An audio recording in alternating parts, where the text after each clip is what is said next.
Hello friends, कैसे? बढ़िया, first class. Yes sir, हम लोग मज़े में हैं। आज मैं आपके साथ जो सेशन में डिस्कस करूंगा वो ये बात करूंगा कि आईटीआर 3 और आईटीआर 4 किस तरह के एसएससीज को फिलअप करना चाहिए। हम लोगों ने ऑलरेडी अपने पुराने सेशंस में सेशन 1 में हमने आईटीआर 1 किसको भरना चाहिए, आईटीआर 2 किसको फिलअप करना चाहिए, वो हम लोगों ने डिस्कशन कर लिया है। Today this is the chance to discuss about all about ITR 3 and 4। एक बार रिकैप कर लेते हैं। आईटीआर 1 और आईटीआर 2 बेसिकली इंडिविजुअल और एचयूएफ के लिए ही था। आईटीआर 3 भी आपका इंडिविजुअल और एचयूएफ के लिए है। सर नहीं, आईटीआर 1 की अगर मैं बात करूं तो केवल रेजिडेंट एचयूएफ के लिए, इंडिविजुअल के लिए था, केवल रेजिडेंट इंडिविजुअल के लिए था। और उसमें आर ओ आर को शामिल किया गया था। Resident and not ordinary resident उसको फिलअप नहीं कर सकता था, एंड नॉन रेजिडेंट और एचयूएफ भी उसको फिलअप नहीं कर सकते थे।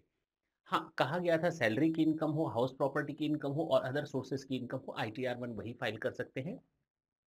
लेकिन कुछ कंडीशंस लगाई गई थी। अगर बिज़नेस की इनकम है तो आप आईटीआर 1 में नहीं जा सकते। सॉरी। अगर आपके पास सैलरी इनकम है तो ठीक है, लेकिन टोटल इनकम आपकी 50 लैक्स तक होनी चाहिए। तो यहाँ पर ये बताया गया था, अगर किसी इंडिविजुअल की इनकम जो रेज़िडेंट एंड ऑर्डिनरी रेज़िडेंट है, उसकी इनकम 50 लैक्स के ऊपर है, तो वो आईटीआर 1 फाइल नहीं कर सकता। हाँ, सैलरी है तो वो आ सकता है, लेकिन 50 लैक्स से नीचे होनी चाहिए। सबके बारे में बात करूँगा, 50 लैक्स के ऊपर वाला एसएससी यहाँ पर नहीं आ सकता, इस आईटीआर 1 में। सैलरी वाला आ सकता है। हाउस प्रॉपर्टी केवल एक घर होना चाहिए। अगर एक घर है और उसमें भी लॉस है तो वो ब्रॉड फॉरवर्ड लॉस को यहाँ पर नहीं ले आ सकता। साथ ही साथ मैंने कहा था एक से अधिक घर हो तो भी आईटीआर 1 नहीं दाखिल कर सकता। पीजीबीपी हो तो आईटीआर 1 में नहीं आ सकता किसी भी कीमत पर, चाहे इनकम कितनी भी क्यों ना हो या कम क्यों ना हो। कैपिटल गेन का लॉस हो, प्रॉफिट हो, आईटीआर 1 नहीं आ सकता। अदर सोर्सेज हो तो आईटीआर 1 आ सकता है, लेकिन उसमें हॉर्स रेस, गैम्बलिंग, ये सब चीज़ें शामिल नहीं होनी चाहिए। लॉटरी की इनकम शामिल नहीं होनी चाहिए। इसके अलावा बताया गया था कि अगर एग्रीकल्चरल इनकम 5000 से एक्सीड कर जाती है तो उस केस में भी एसएससी को या इंडिविजुअल जो रेजिडेंट है उसको आईटीआर 1 नहीं दाखिल करनी चाहिए। अगर कोई डायरेक्टर है जिसका अनलिस्टेड कंपनी में शेयर्स होल्ड किया हुआ है तो उसको भी आईटीआर 1 नहीं दाखिल करना चाहिए। अगर किसी एसएससी यानी रेजिडेंट इंडिविजुअल ने सेक्शन 1990 और 91 में रिलीफ क्लेम किया है तो उसको भी आईटीआर 1 नहीं फाइल करना चाहिए। ये सारी चीज़ें हम लोगों ने आईटीआर 1 के केस में देखी थी। आईटीआर 2 में मैंने बताया था, आईटीआर 2 इंडिविजुअल और एचयूएफ फाइल कर सकते हैं, कोई दिक्कत नहीं है। लेकिन उनके पास इंडिविजुअल और एचयूएफ सारे तरह के इंडिविजुअल और एचयूएफ कवर हो जाते हैं।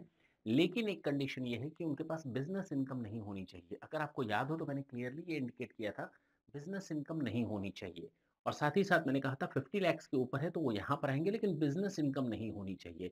50 लाख से ऊपर हो तो भी यहाँ आ सकते हैं, सैलरी हो, हाउस प्रॉपर्टी एक से अधिक घर हो, लॉसेस हों, तो भी वो हाउस के केस में एक से अधिक हाउसेज़ हों, लॉस ब्रॉट फॉरवर्ड हो, तो भी वो आईटीआर 2 फाइल कर सकता है। अगर उसकी एग्रीकल्चरल इनकम 5000 से एक्सीड है, कैपिटल गेन का प्रॉफिट लॉस है, तो भी वो आईटीआर 2 में आएगा।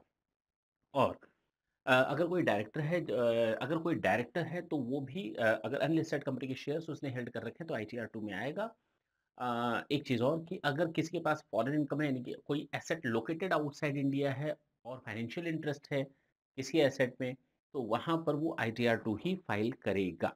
ये सारी चीज़ें हम लोगों ने डिस्कस कर ली थी। जिसको आईटीआर 2 नहीं भरना है वो है पीजीबीपी, अगर आपके पास है बिज़नेस या प्रोफेशन है या आईटीआर 1 के एलिजिबल हैं तो आप आईटीआर 2 फाइल नहीं कर सकते।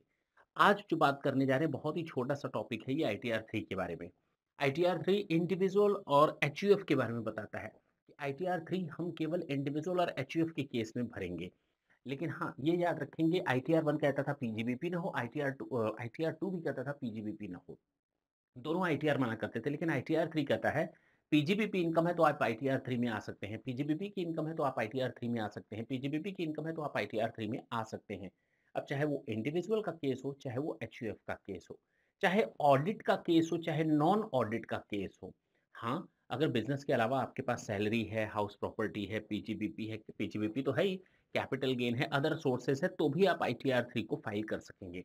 यानी आईटीआर 3 देखिए तो just like an open sheet. आप आईटीआर 3 जा सकते हैं, आप ऑडिट का केस है, नॉन ऑडिट का केस है, आपके पास बिज़नेस इनकम है फॉर श्योर, क्योंकि आईटीआर 3 बेसिकली उसी के लिए हमने बताया आपको। बिज़नेस इनकम होनी चाहिए किसी भी तरह की ऑडिट, नॉन ऑडिट केस में। सैलरी भी हो, हाउस प्रॉपर्टी भी हो, कैपिटल गेन भी हो, अदर सोर्सेज़ भी हो, तो भी आप आईटीआर 3 फाइल कर सकते हैं। कोई दिक्कत नहीं है। That was too easy. तो मैक्सिमम लोग आईटीआर 3 में ही जाना पसंद करते हैं, लेकिन आप लोगों ने सुना होगा कई तरह के एसएससी ऐसे होते हैं।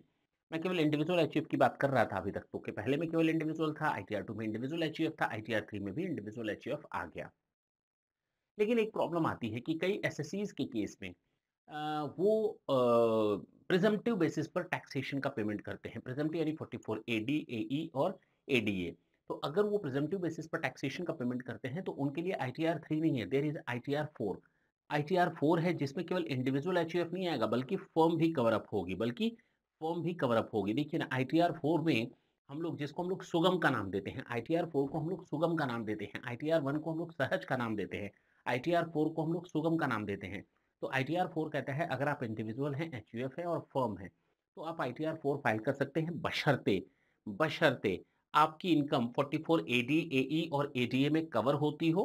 लेकिन हाँ, अब इसके बाद याद रखें, सैलरी की इनकम हो, हाउस प्रॉपर्टी की इनकम हो और अदर सोर्सेज़ की इनकम हो, वो 50 लैक्स तक होनी चाहिए। कुछ न कुछ आपको ये सिमिलैरिटी मिलेगी salary, house property and other sources के केस में, वो आईटीआर 1 को रेफर करते हुए है कि सैलरी आपकी 50 लाख तक होनी चाहिए टोटल, अदर अदर देन छोटे एसएससीज़ को पकड़ा गया, प्रिज़म्पटिव इनकम है तो। सैलरी और पेंशन आपकी 50 लाख तक होनी चाहिए, इनकम फ्रॉम हाउस प्रॉपर्टी आपकी 50 लाख तक होनी चाहिए, तभी आप आईटीआर 3 फाइल कर सकते हैं और केवल 1 हाउस प्रॉपर्टी होनी चाहिए। लॉस ब्रॉट फॉरवर्ड है तो भी आप आईटीआर 3 फाइल नहीं कर सकते। अदर सोर्सेज़ है तो आप आईटीआर 3 फाइल कर सकते हैं, लेकिन 50 लाख तक ही कर सकते हैं। लेकिन अगर ₹1 भी आपके पास लॉटरी, गैम्बलिंग और हॉर्स रेस का है तो आप आईटीआर 4 फाइल नहीं कर सकते। फ्रीलांसर्स के लिए कहा गया, if they want to file ITR 4 and they have total income up to rupees 50 lakh, they can go with ITR 4 easily, कोई प्रॉब्लम नहीं आती। बाकी ये सारी चीजें मैंने बता दी।